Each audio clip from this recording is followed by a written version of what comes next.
it is surprising to see what's happening with Arkane Studios in this whole situation. By now, you've probably heard about Redfall and what's happening with that game.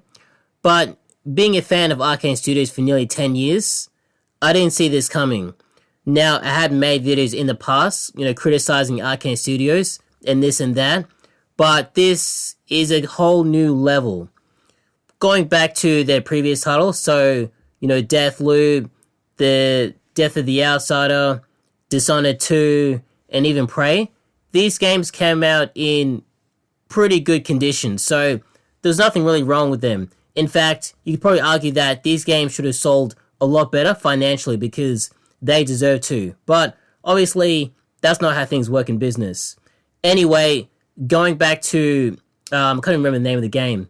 Going back to Redfall, it's almost as if the game came out with 2 years left in development.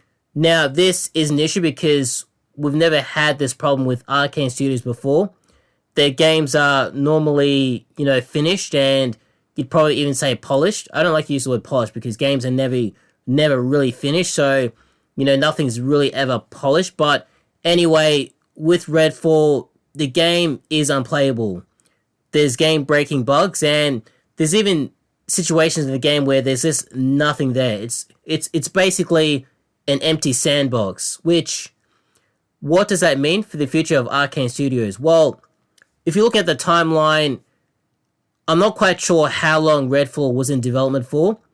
Apparently, I read some articles where the game was in development for about 4 to 5 years. I'm not sure how true that was, because if the game was in development for that long, surely the game would have been in a much better state, but obviously it wasn't. I'd probably say the game was probably in a development for maybe 2 years, because